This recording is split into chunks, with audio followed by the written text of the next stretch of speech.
GangRadio.com.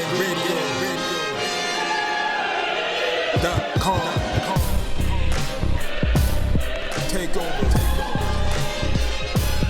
Last mission. Final boss mode. So I think we are next, but before we go on to our next topic, I do see P is on. King P, man, how are you doing, bro? I'm doing well. I'm doing well. Sorry I'm a little late. You know what I'm saying? I'm not always there when you call, but I'm always on time. Hey, there we go. Now, are we in the Stewart? On time. Yo, are we in the Stewart today? No. I'm coming from the Stewart. I was working overtime, man. Them rats had some fucking. Let me tell you, them rats work rate today was fucking Brian Castano level output. I was Yeah, I can only imagine because I'm pretty sure the heat makes shit all types of crazy in your area. Yep. Enough with this with like animals and creatures getting boxer fucking attributes, like zombies with damn Tyson head movement and now rats with Castano work rates. Like, I don't think I'll ever go to New York. Shit. But you want me to brag about gators with fucking what boxer could a fucking gator be like? I know, and a gator doesn't play by the rules and just bites people. But it's good to have you on here, P. Though and you just on time too, because it's I'm gonna let you bring in our next topic. All right, here we go. So you know what I'm saying? Let's get into the talk of the town. You know what I'm saying? What's been having everybody buzzing? Because Ring Gang has our ears to the street. You know what I'm saying? We don't got to have our faces in the ground to have our ears in the street. Feel me? Bars. So recently, because one thing Ring Gang does do is pound for pound, and so be on the lookout.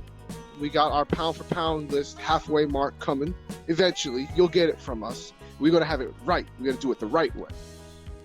So recently, the highly respected, whatever you want to call it, whatever you want, take that for what it's worth. The highly respected Ring magazine just dropped their most recent top 10 pound for pound list. And oh my God, there was a lot to say.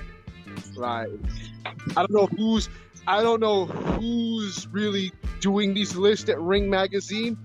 I don't know if Dougie Fisher is doing this or if he's just signing off on this, but holy shit, there's a lot to talk about. So, you want me to just go through that list real quick? Absolutely. So, here is the Ring magazine's top 10 pound for pound list as recent as yesterday. Number one, as I'll take a quote from Pat Saul Canelo Alvarez, number one, and rightfully so. I don't have a problem with it. I don't think anybody here at Ring Gang has a problem with that. No, hold on. We gotta make sure. Hold on, motherfuckers gotta hear me say no. LB, Lauderdale Boss, Shutterworth, got Gold Artists, whoever the motherfucker you know me as, does not have a problem with Canelo being pound for pound number one. Okay, good. So we got that off the way. So now that we got that out the way, okay, and then number two was Inoue, the monster, pound for pound number two. And I think everybody here at Ring Gang agrees with that for the most part. No problem with that. No argument. I ain't got no problem with that. So 1 and 2 starts off well. Then after 3 is when we start getting a little bit, But number 3 is everybody's controversial favorite, Mr. Terrence Bud Crawford at number 3. Oh, hell no. Nah, no. Fuck out of here. But keep going. Number 4, and this is kind of a shocker, number 4 is Alexander Usyk. Oh, hell no. That's worse than 3. Which was quite the head scratcher. Let me tell you, Dougie got a lot of complaints for that. Yeah, he should. Then, number 5, the newest member of the Undisputed Crew, Mr. Josh Taylor. No problem with that. I think everybody's cool with that. Yeah. Number 6 is PBC's favorite, Errol Spence Jr.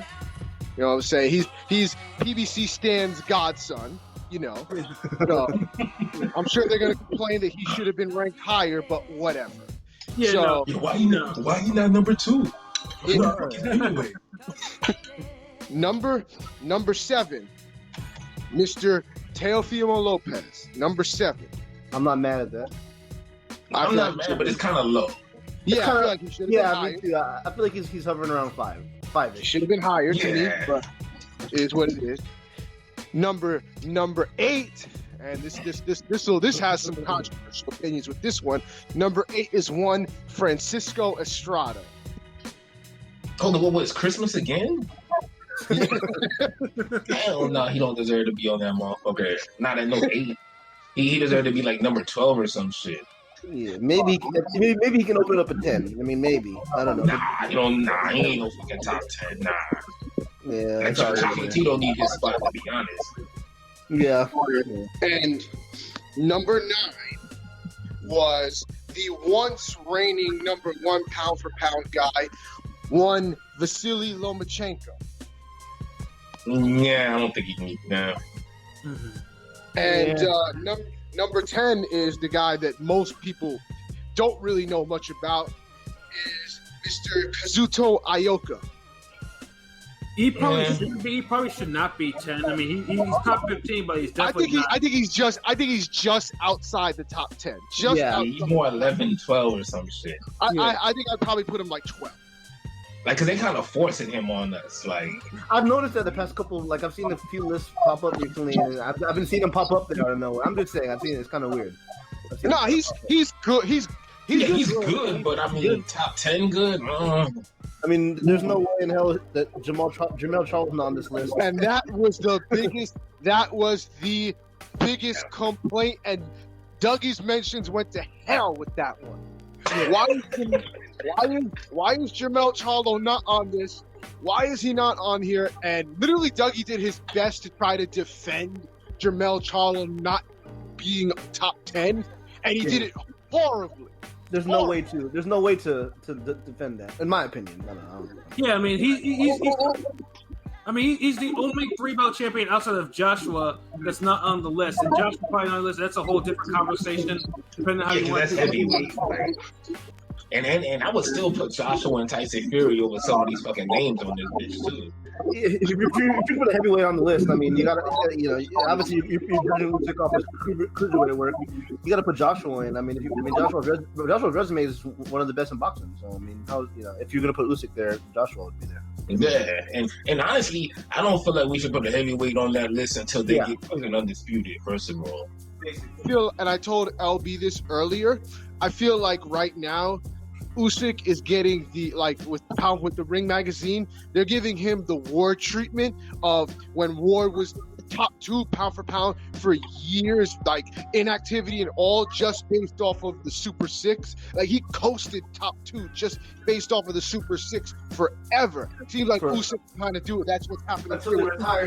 Meanwhile, everybody lost their fucking collective mind when Chocolatito get there, and I'm like, geez, like. Chocolatito got the number 1 lump and he's ready to damn fight you for it. Yeah. So who's just trying to fight over Inoue right now? Yeah, and the reason why, because as we mentioned before, the lighter weight fighters don't get a whole lot of respect for their fight because they're less than 118 pounds. So clearly they can't fight anybody. So and Chocolatito got that no one said shit when Ricardo Lopez was on there because it was understood like that dude was pound for pound, or because he wasn't. I don't think it was pushed because there were other fighters who were probably more high profile. But it seemed like once Chocolatito is like, okay, low. He's the first real lightweight fighter that's actually doing this shit. It's like people lose their collective minds over this shit.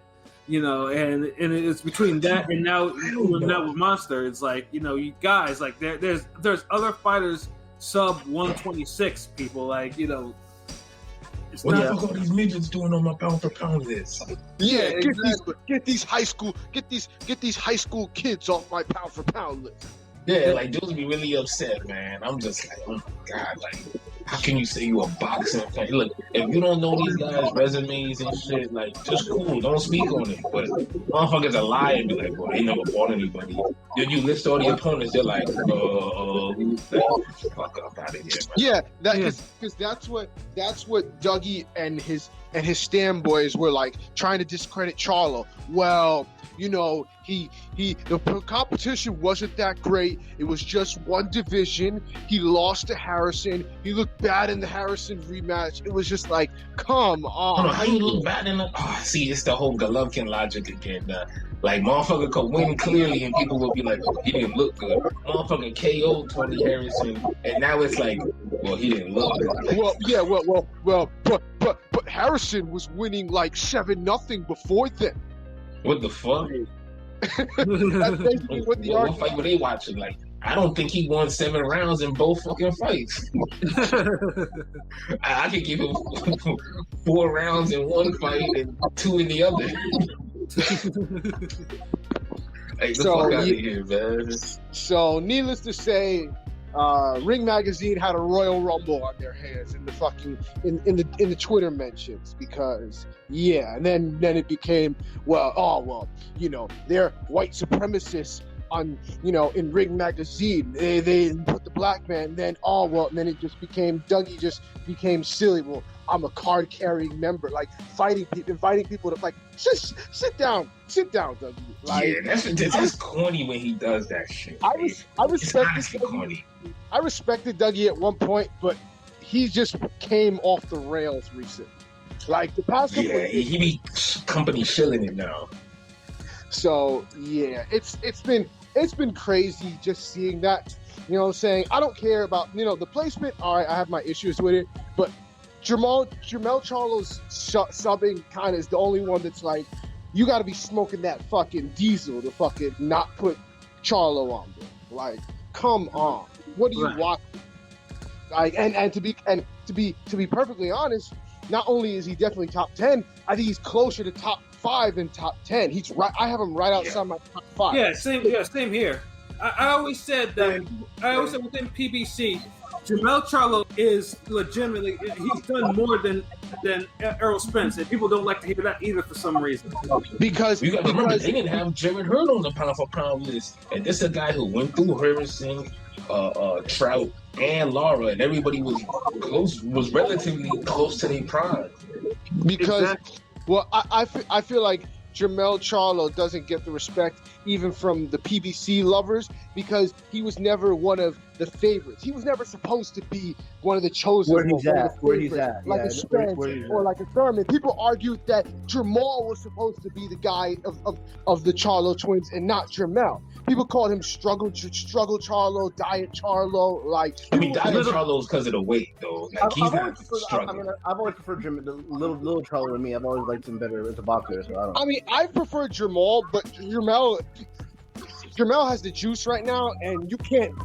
However you feel about him, you can't argue what he's done so far. You can't. Yeah, no, exactly. And like I said, I'd rather hear arguments with him being pound for pound than hearing Jamal. Like, Jamal definitely ain't no damn pound for pound. Like, nah, Jamal's not. Like, but they gotta keep using the fucking J-Rock uppercut as your damn highlight, and you're already, you know, at 160 for like the last almost 3 years. And they got to go to a 154 highlight in an even fight. By the way, you know. Yep, which one I was there for. By the way, that's a classic fight. Gang. Yep. So, you know, it's kind of a reach, and like P said, like, I actually think Jamal is the better boxer, the better fighter, but it's like the competition. The competition not even as close as Klitschko as Vitaly and Vladimir, really. People kind of shit on Vitaly competition when they compare it to Vlad, but Vitaly competition was still good. Vlad didn't fight everybody at motherfucking heavyweight like that. He didn't get no adamant. Well, my argument between the twins was, my opinion was always, I thought that coming up, I thought Jermell was the better boxer, or he had more tools, whereas Jamal had the jab and the uppercut, but he uses his tools better than Jermell, and now Jermell just become power hungry and now just wants to get people out of there. He doesn't box like he used to. Derek James kind of took away a lot of what he used to do well, but it's working for him. So yeah, exactly. Like I mean, like I said before, Jamal. Because he loses rounds, but not necessarily fights. Like Yeah, if you can't hurt him, Yeah. you can't. You're not really gonna beat Jamel if you can't hurt him. And I think that's with Maul too. Yeah, and that's the thing with the twins. Like, with Jamal Charlo, I think he should not be undefeated. I said it before. Like, I do think he should have a loss on his record. Whereas Jamel should not have the loss on his record. You know, that needs to be undefeated. Like, you talking about the Corbo fight for Jamal? yeah, the Corbo fight. Yeah, and me and Pat don't agree on that, but I get it. You already know I don't like, but I say he has a bigger case for. Corabo has a bigger case for winning that fight than Tony Harrison has for winning the first fight or even being ahead in the second. Yeah, absolutely. Yeah, it's facts. Yeah. And Corabo, like his career just got fucked. I think the fight after that. Yeah. Honestly, Maul needed a rematch. I think his career would be completely different if he fought Corabo right after that and knocked him out. Yeah, that was. The Brandon Adams was like, I think with Jamel, I was like his boxing, but I think he kind of tried to hunt for the KOs a little bit much. When he could actually just be, box somebody up. But I just feel like he just trusts, Who? Which one? Jamel. Oh, Jamel. Yeah. Yeah, I think he's really talented as a boxer, but he just kind of relies on his power a little too much. Whereas now Jamal seems like he's kind of boxing more. It seems like a little more. Yeah. So, anyways, back to this whole thingamajig that everybody's going crazy over, which is pound for pound, which always makes people go crazy. But that's another story for another day. If we had to have a whole pound for pound discussion and how crazy it makes people go, we'd be here forever. So and we will be having our own discussion once we actually do fill out our own pound for pound list, like after in next month. Yep. So anyway, Ring Gang, we took notice, and we had a little poll, as always, because Ring Gang always has the best poll. So always vote on the polls because we got that fire, we got them fire. You know what I'm saying? John Blaze. Yeah. But this poll was, which of these fighters on Ring Magazine's newly released top 10 pound for pound list is ranked too high? And the choices are Crawford at 3rd, Usyk at 4th, Estrada at 8th, or Loma at 9th. And the results? Oh, P just dropped off. Hold on, let me see if I can find it. Hold on, give me one sec. Can you hear me? Okay, I hear you. Okay. Sorry. So, the results are Usyk is leading with 31% at 4th place. They say that he is too high. Followed closely by Terrence Crawford at 3rd, 28%. And then right behind him is Estrada at 8th with 26% of the votes. And then Loma is 15%. That just tells me like those 4 names are just all wrong on the list. that's which when I spoke to King P earlier today, that was the first thing I said. Really, like all of them need to be off that shit or at the bottom or something.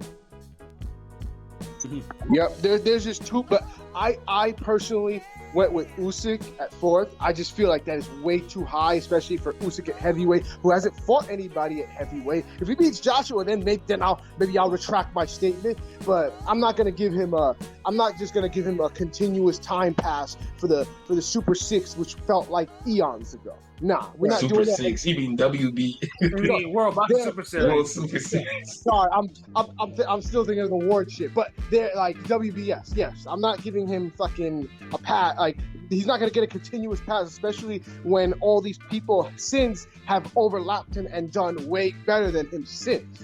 Yeah. But let me throw this at you. I would say Derek Chisora has been a better opponent than fucking Brooke and Amir Khan. And Mean Machine. I mean, is that really saying much? Is that really It isn't, but think about it. If you're pound for pound number 3, And motherfucking Derek Chisora is a better opponent than your last 3 fights. I'm not even sure he is. Huh? I said I'm not even sure he is. Like, I don't know. Chisora is like old man huffing and puffing. Like we like, Yeah, but and see, and this is we forgot he was robbed against fucking what's the guy's name? Joshua Parker, Tony Parker. I mean, no. Tony Parker, Joseph Parker. Joseph Parker. Yeah, I was just saying we're not playing. This ain't the Spurs. You know what I'm saying? Tony Parker would have probably had a fucking better fight. You know what I'm saying? Probably pulled the trigger on that jab a lot sooner. Shit.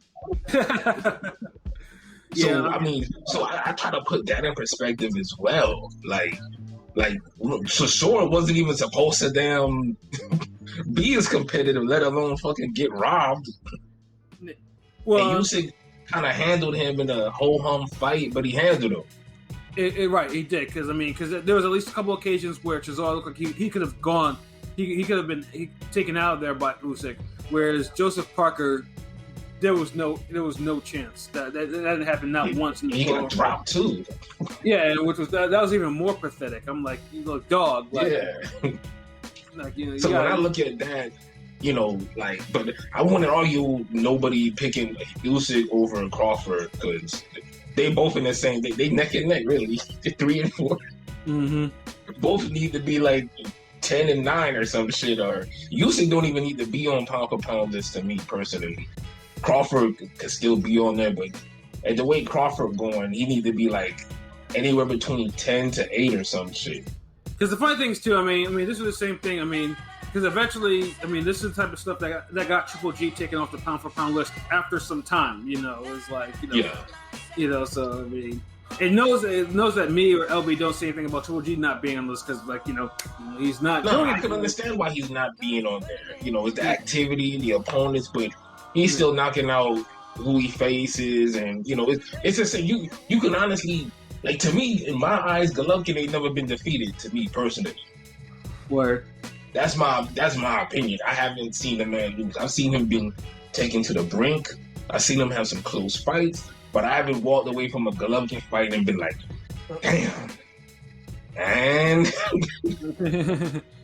whereas, you know, there's been everybody on that list, I walked away like, I don't know, like, well, at least from the damn, as far as performance-wise, how people put over someone that hasn't been knocking guys out, hasn't been dominating, you know, shit like that.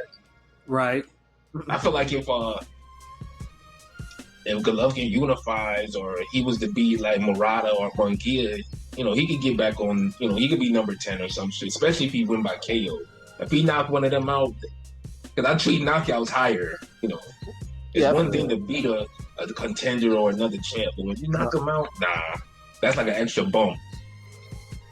Yeah, y'all might think I sound crazy, but the Ioka, I don't know. I'd have more argument putting Oscar Valdez closer to that list. I don't know. Am I tripping? Nah, you're not. Honestly, yo, fuck. I was thinking he's kind of close to the 10. I don't know, in my opinion. You honestly right. Like, we forgotten about Oscar Valdez. He's been undefeated. He just won a big upset KO of the year type win. Mm-hmm. Upset. It was an upset. Yeah, because that's because how you do it still matters to me. And even though he definitely had a dominating performance, too many struggles against Burchell, it's like I didn't forget about all those really, really bad fights that he escaped with a victory. Yeah, but the thing is, for the most part, he kind of won them. It's like there's no fight where I felt like Oscar Valdez should have lost. Got a gift. Yeah, that's the thing. He's close to that list. He has that going for him. He's undefeated. You know, remember, we not doing the whole Canelo shit where it's like, well, you know, I thought he lost to this nigga, that nigga, this dude, this, that. Yeah. Oscar Valdez is, damn, he struggled with this nigga, he struggled with that nigga. Yeah, but I think with him, it says he's just struggled too much in fights, so you don't expect him to struggle like that. And I think that's so you gotta grade him a little harder. You kind of get him on a curve in that regard. Yeah, but with his win over Burchell, it's like you gotta put respect on that. You gotta put him. Yeah, you gotta give him. Definitely. Yeah, you right. I forgot about him. So yeah. Shout out to Oscar Valdez and his people. I And think really, he's definitely worthy. honestly, another one is freaking Manny should be really top 10. Really. I was wondering, they never, because he's I feel that way too. And the funny thing is, by leaving Manny out the top 10, you're kind of jipping this matchup we have with Spence and Manny, especially because Spence is top 6. So, like, Everybody, We talked about that. We talked about that. Everybody's moving up Spence. If he beats Manny, I mean, Spence is gonna, get higher up, obviously, right in the rank, Of course. Look. Whoever wins between Spence and Earl, I'm sorry, this nigga said between Spence and like he fighting himself. Whoever wins between Pacquiao and Earl Spence, you could literally say, and if it's by KO or clear, somebody's getting hurt, dropped, whatever, a big fight like that. Like, you can honestly put them top 2, top 3 pound for pound. Maybe even 1 if it's a knockout. Maybe even 1. Like, yeah, you know what? I would have no problem with them being number 1, 2, or 3 at this point. Who? Whoever wins between Pacquiao and Errol Oh, Spence. I got you. Okay. Yeah, I mean, myself, like I always said that in order for Spence for me to see him as being pound for pound top 5, he would have to. I mean, his legacy fights at that weight are either Crawford or Pacquiao, one or the other. And he needs at least those victories for me to actually take him as a top 5. Because I mean, he hasn't done any. I don't have a problem with him being pound for pound. But he's not top 5. I just don't, because he doesn't have that type of accomplishments for that. Nah, he needed like a Thurman win or another somebody else. Maybe if he would have KO Mikey Garcia, I'd be a little different. I mean, I wasn't fucking with that fight for a jump. So I mean, that fight. Me either, but that's one of those like, come on, man, fucking Trinidad is supposed to KO Jesse James Leija, right? Yeah, pretty much. This is true. And fucking Jesse James Leija is that dude. So I'm just saying, like, there's certain fights. There's no disrespect. There's certain fights where you expect a certain type of outcome. Agreed. Right. Especially, remember, this is the same Spence that people were saying he was going to dog walk Porter and just that, and Yeah, that never happened. I thought that was supposed to happen, and I'm seeing Man Down Productions, right? I never thought that was going to happen, and it didn't happen, and I was just like, okay. Yeah, and then I see that, and then I mean, unfortunately, because I didn't watch the fight live because I had a prior engagement. But when I saw that fight, I was like, "Damn, Spence barely beat Porter." Like, I was like, that was my first reaction to that fight. It was the same type of fight Golovkin had with Derevyanchenko. Honestly, where a knockdown made the decision. Exactly. You're absolutely right. That's the one fight was bloody as hell, though. Dudes was getting wobbled and hurt, like almost had a knockout. It was fuckery. The commentary was extra trash. Like, he had an event that night. Word. The pound for pound list. I mean, it looks at I mean, obviously, clearly, judging by the results that we got, I mean, those 4. I mean, some of them could be on pound for pounds, but some just should not be as high as they are. Loma shouldn't even be on. He lost, and everybody else since then has done better for the most part. So why is he even on there? Yeah, Lomachenko's more like a 11 or something, like 12. Like maybe Ioka could be above him, but. Like if you was to say, to me, Crawford is the only person that still needs to be pound for pound on that list. Right, because I mean, not saying he's top 3, top 5, but he deserves to be, top 10 on that list. But Estrada, no. Usyk, hell no. Lomachenko, no. Like that's it. So you change those 3 names. I mean, to be fair, all I'll say is this: I know. You're saying that because of the, what most people would agree was a robbery in the last fight. But prior to then, his run was pretty good. So I'm not just going to, just immediately discount Estrada because he had a very good run. But then, I feel you. But even then, Chocolatito's run has been better. Especially from what he had to bounce back and accomplish. Yeah, but Chocolatito, unfortunately, Chocolatito bounced back, and we're going to see Lomachenko. I mean, Lomachenko did technically bounce back from his first loss to Salido, and then he went up and captured belts in 3 weights. And in unified and at 135 at a weight that's probably not his best weight. So he did that, but I think now it's just because the loss to kind of took some of the win out of himself. Where Chocolatito was seen as finished. Chocolatito, no one saw. Everybody thought it was, Everybody thought. Yeah, no one saw King Sword doing what he did against Chocolatito. No one. Everybody thought he was done too, and he came back. Chocolatito was kind of had a second, win, so to speak. After. And then that fight last year with Janky, dude came back. So I feel like I'm tired of bad judges fucking up the momentum and fucking up the placement because half the placement on here is fucked up because of judges. Yep. Mm-hmm. Yeah. Let's be honest with this shit. So, I'm not even gonna say nothing about Canelo because he's kind of earned it back with his performances. But before, and then Crawford, he ain't fighting no fucking nobody. Then Usyk has been, injured or not doing nothing, but people still keeping him around. But no one has that argument for Thurman. He should have been pound for pound top 10 at one point. I thought he was, but Thurman, unfortunately, his career is, injuries is doing the same thing. Injuries is just, injuries is kind of like deteriorated that guy from what he used to be. He still wanted to dude. I remember a time when they had Broner top 10 pound for pound. That I never really saw. This is true. I remember that. They definitely had Broner top 10. They did, but they play around. They pick and choose, man. That's why pound for pound is like a fucking joke sometimes. Jared Hearn was in top 10 pound for pound. And like I said, look who he beat.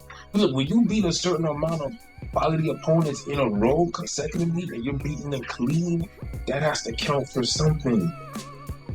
Word. And he was knocking motherfuckers out. That's like when people say, no, Monster don't deserve it. I'm like, Jason Maloney was a fucking lightweight, was a contender. Yeah, no, Jason Maloney was definitely a rated fighter at that, at that weight. So, and he had never been knocked out, and Monster knocked him out with one punch. So it's like, it just come down to it. Everybody's not using the same criteria for everybody. That's my biggest gripe with pound for pound. People I'm surprised I didn't see more "Where's Tank" complaints. No. Nah, Tank. Look, Tank's Tank is close, but he's not top 10 just yet. He beat Barrios. Maybe we could talk because I feel like the Barrios fight is a real fight. See, it's a real fight. It's just for the wrong reason. I just can't get over his Reggie belt hunting. I can't. I absolutely hate it. I feel you, but I try to look at the opponents and not just the belts. The thing is, though, Barrios, it seems hard to because at 140, obviously we know what the top 140 fighters are, and Barrios isn't really a top 140 fighter. He isn't. I can't. He's more lower top 10, because 140 has been kind of cleared out. He could be 5 or 6 or 7. He's definitely top 10. He could be 6, 7, or 5. Because right now at 140, Taylor, it's in the rebuilding stages. Regis Ramirez. You got Ramirez, Zapata, Prograis. Barbosa Jr. Yeah, there's a whole bunch of heavy hitters, and I don't think Barrios separated himself from any of those guys. Now he hasn't. That's why I said he's still top 10. But if you can put him lower top 10. And I'm not going to say anything because he has to have a type of fight with a notable person that we can really engage him on. He had one fight that a lot of people thought he lost or should have been a draw. Yeah, this is his second opportunity. Because I think a guy like Matthias can probably brutally knock out Barrios or hurt Barrios, but you know what I mean. So I know what Pat means. So. Yeah, it's a risk that he probably shouldn't have to take because here's my thing. Tank has far better fights at 130 at 135 than he does 140, and that's why. Everybody wants to see those, him mix it up with those guys at 135. But unfortunately, Leonard Elbier's running his mouth all, well, that clown Teofimo will never get the fight. Why? Why would you say that? Yeah, there's too many agendas in boxing. That's all it is. Yeah, and Teofimo, whether he likes it or not, Teofimo is the man at that weight. You know what I'm saying? Like, so I mean, he's not undisputed, but he's definitely the lineal champion at that weight. Yeah. So it's like, you know, if he Tank had the most clout, and everybody else just gotta get in line or set themselves apart, and hopefully that happens. Yeah, exactly. You can't. I mean, Tank can't ignore him. Like, if Tank wants to, Tank is gonna have to. Like, Tank has fights at both 130, 135 that can easily get him onto that top 10 list if he takes them and he makes it happen. But yeah, hell, eventually I'd like to see a Tank Colbert fight. Exactly. It's easy to make too. It's easy to make. Yeah, but you know how it is. The easiest fights to make be like the hardest ones to make. You know what I'm saying? Facts.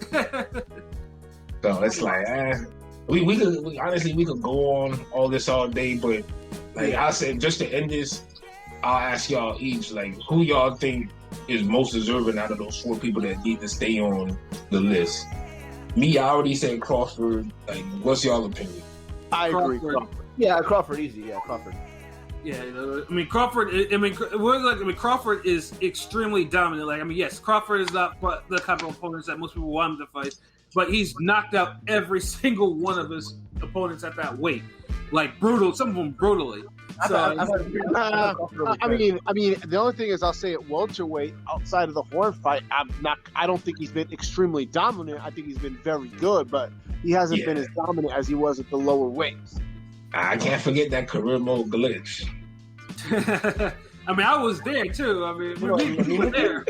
Yeah, we were there, Pat. We were both there for that. You talking about the Mean Machine fight? Yeah, the Mean Machine fight. Yeah. Oh, I know y'all niggas got that text from me in a heartbeat. Lucky it wasn't no damn WhatsApp message. I would have been like, yeah, like I mean, where we're all sitting, like all the guys that were covering the fight, and we're all like, did Crawford get knocked down? Crawford get knocked down? Like, you got knocked down. You know, like that was the whole chatter up where we were. Like, you got knocked down. Like, and the first thing is, we all had monitors at the area that we were at. Like, each one of us was like, yeah, he got knocked out. Like, why didn't the ref call that shit? You know, it was a hell of a night.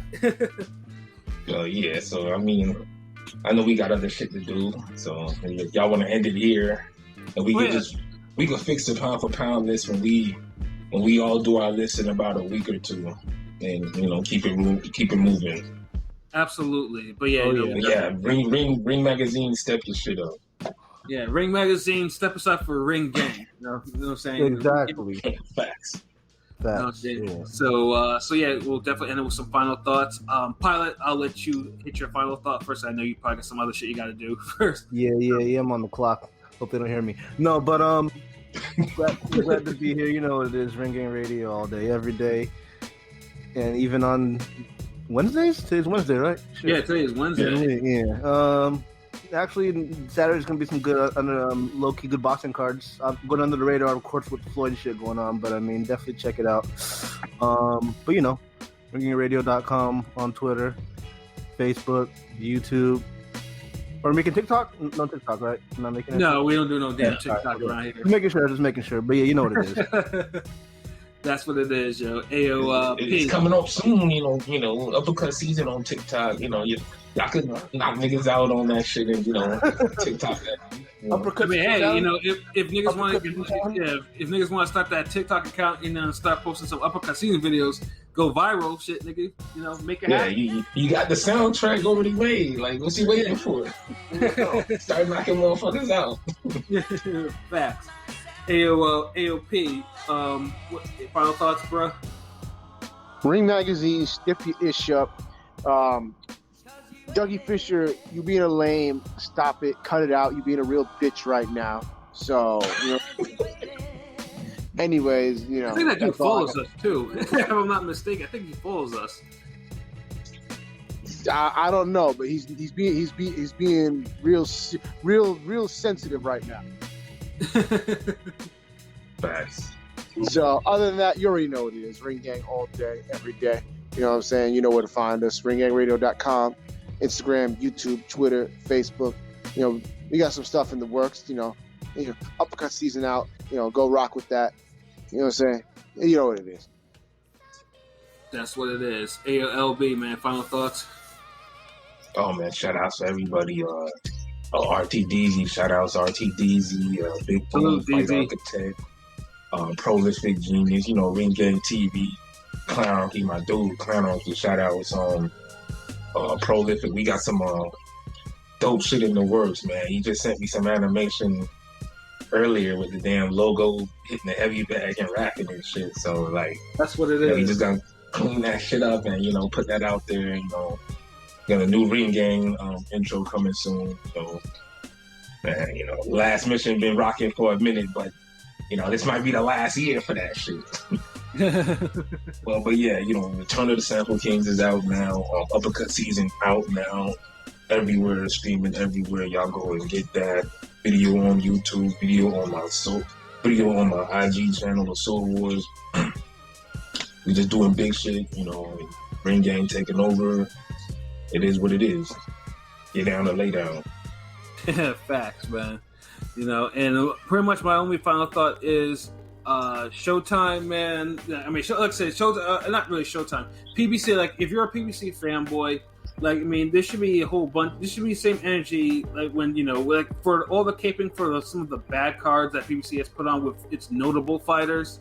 There should be some equally the same attention for cards that for less notable fighters on there. That's actually pretty good, and it's actually kind of weird too that Haney versus Linares is getting more attention than the Showtime card. Usually, it doesn't work that way. Because most of the zone cards don't really get that type of attention unless Canelo's on. I mean, Haiti is a premier young fighter, so I can understand why the attention is on him. Now I see the opponent really. Linares is bringing that because people want to see how Haney fight. I mean, Haney fights somebody who's as talented as him. So I think if this was Haney fighting a regular jobber that he expect him to sweet science to death, I don't think this fight will be getting the noise. Linares is helping with that. I'm gonna just say that. Yeah, but it's just surprising me that like the Showtime card, the triple header, is not getting like it's getting like less attention, like seriously like less. It's attention. Ramirez Taylor for this week. Plus, I heard that. Plus, I heard the WBC said that the winner of this fight on Saturday has to face the winner of the Jojo Diaz Fortuna fight next. So they're raising the stakes. Okay. That's a good fight.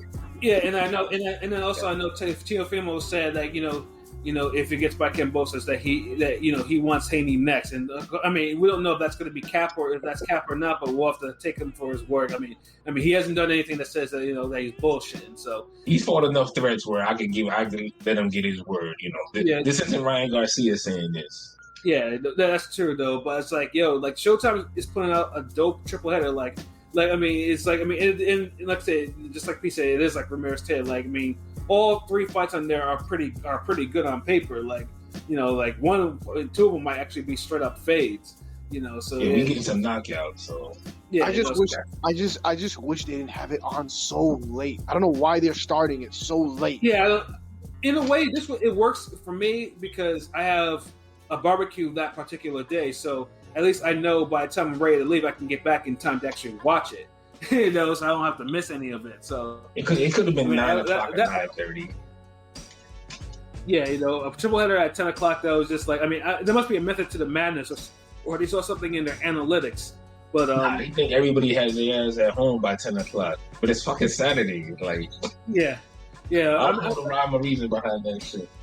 Yeah, no, but hey, I'm just happy that I was like, at least I won't miss that because I know I'm gonna miss part of the Haney Linares. But bottom line is that what time does the Haney Linares fight start? I'm sorry. I think it starts at 8. 2 hours, so we gonna see some bullshit undercard fight. Wait, Shane Mosley Jr. Okay. And Jason quickly. Wait, the actual Haney Linares fight starts at 8? No. The card starts at. That fight probably. Okay. Yeah, that fight will probably come out. They could have done a better. Oh man, I wish it would have been spaced out better, but whatever. Yeah, I was hoping that would probably be in the afternoon, like 5 o'clock or some shit like that. So at least the shit would be done by the time the Showtime card will be done. The shit needed to start at 7, really. Yeah, no, but 3-hour card be done. Yeah, because as soon as Showtime cards start, I'm turning it there. So. Yeah, and then the Haney Linares shit is going to be. It's going to happen either. Let's see that 5th round knockout later. Yeah, honestly, I might have to watch that the zone card after the Showtime card because I probably won't watch it live. But yeah, no. Bottom line is, yeah, that Showtime card though is dope. And don't sleep on that card. Like I said, just like all the other underrated Showtime cards have been mostly fire. So like, this one is the same. Like, don't miss it. You know, that's pretty much all I have to say. I mean, other than that, they're just follow us at every social media like anything that we're on. YouTube, Podomatic, Anchor, Spotify, all that. We're Apple Podcasts, Google Podcasts. We're on, just type in Ringing in Google and we'll take you where you need to be, especially our YouTube, though. And of course, our webpage, if you want to hit that Patreon or PayPal, if you're feeling our content, feel free to do so. But other than that, just tell your friends about us. Tell us, sub to our content. Tell your friends to sub to our content as well, and then we can all be friends. You know what I mean? So yeah. So for myself, Pat Scope, the New England representative. For LB Shuttleworth, the God, the Go artist.